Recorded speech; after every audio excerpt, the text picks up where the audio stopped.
folks, welcome to the channel Dragstar Motovlogs।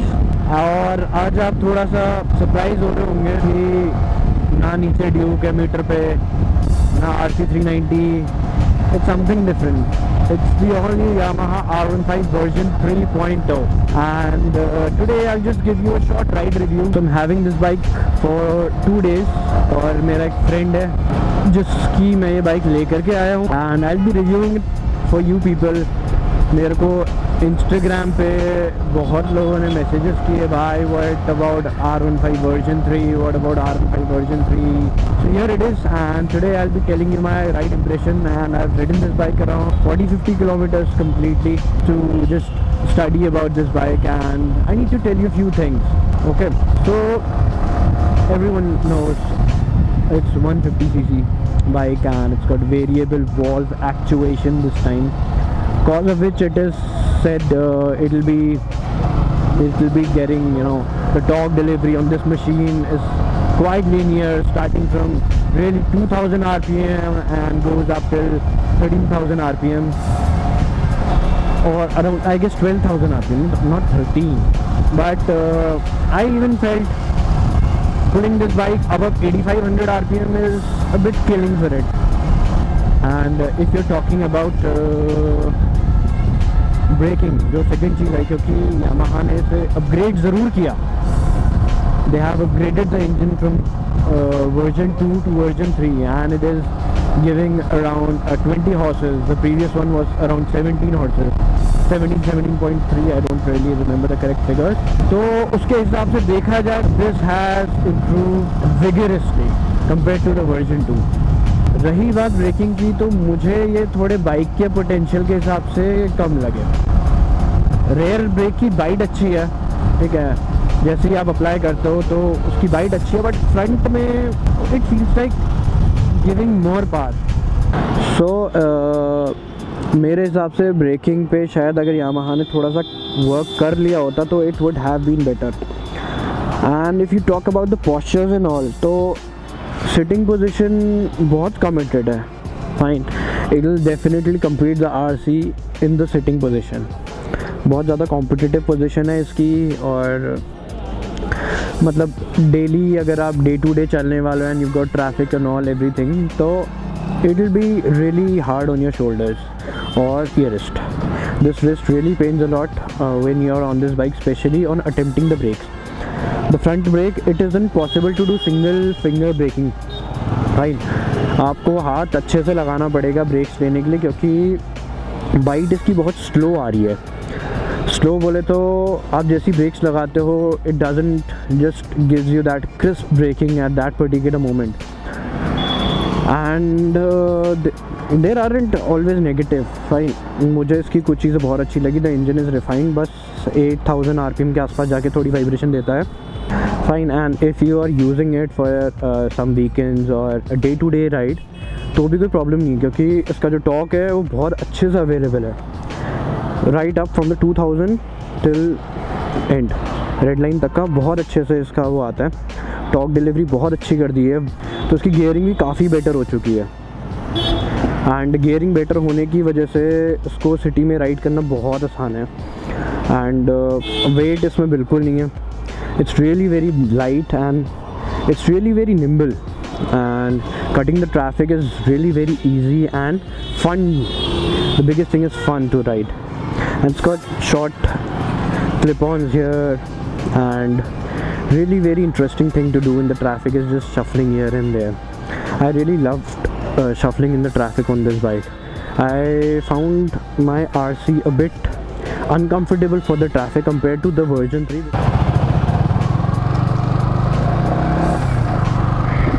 इसकी जो कुछ चीज़ें हैं, जैसे कि मैं बताऊं आपको, अब देखो, I'll show you something. It's 4th gear and it's around 3000 rpm, और it will just pull from its 3000 rpm without giving you that chain knocking sound and engine knocking sound, and everything goes very smoothly and crisply. I don't really need to switch gears here and there. The second gear is enough for every time. And yeah, I need to tell you people, मैंने इस बार थोड़ा सा mic setup plus अपना camera angle change किया है। I don't know अब ये version 3 में कैसे सेट हो रहा है, क्योंकि मैं अपनी बाइक के अकॉर्डिंग सेट किया था उसको।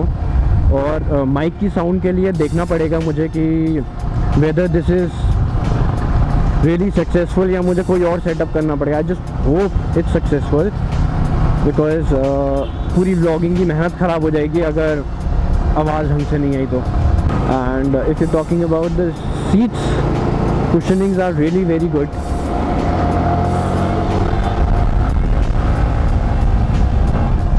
I don't really like the brakes as well as the tires on this bike. On the harsh braking condition or on the wet condition, जैसे कल बारिश हो रही थी, and I tried this bike on the rain, road गीली थी, and I didn't tried. I actually have to brake on emergency and the rear tire of this bike just slipped off. So this is the exterior look of this bike and it really looks big. It doesn't seem 150cc from any section at all, whether it's the front. Okay, front it's loaded with the LED headlights and it's like coming in each and every 2018 bike in India. And ये air oil cooled है, इसमें radiator लगा है, but the fan really doesn't works at all क्योंकि engine heat होता ही नहीं है इसका इतना। Then this is actually inspired from the Yamaha's eldest sibling of this Yamaha, ये R1M और R6 कहो जिससे भी कहो, इट्स इंस्पायर्ड। इसमें यहाँ से आपके वेंट्स दे रखे हैं, बट एक चीज़ है जो मुझे अभी भी इसमें लगता है कि अगर बाइक पीछे करनी हो तो मैं आगे से तो हैंडल पकड़ूंगा, बट पीछे से क्या पकड़ूँ। Holding this plastic doesn't gives you that immense feel, you know, कि हाँ ये सेफ है। लगता ही है कि वो टूट जाएगा। And then I really didn't like this plastic quality, the fit and finish, it's not proper at all, it's not up to the mark, it doesn't feels like Yamaha has built, and I mean it when I say this. और मैं जिस चीज़ के लिए बोल रहा था वो ये चीज़ है इसका जो यहाँ पे वेल्ड हुआ है, और ये बहुत गंदा दिख रहा है वेल्ड, न जाने क्यों। और इसका हैंडल बार की वजह से ये थोड़ा बड़ी भारी बाइक लगती है क्योंकि it's got clip ons in it. And this thing here, इसका थोड़ा पास का भी सीन ऑपोजिट है, यूजुअली आपको यहाँ पे मिलता है। And in this bike you getting it this way, जब आप इसे नीचे को पुश करोगे then this pass light works. And one thing I really miss is, जब आप इतनी हाईटेक चीज़ें दे रहे हो अपनी बाइक में, why don't you provide with the LED indicators. आपने LED टेल लाइट दी, but this bike lacks on LED indicators. और ये tyres, these are shitty tyres from MRF once again. And if you're talking about the exhaust is really beautiful. So this is, and now this is the exhaust.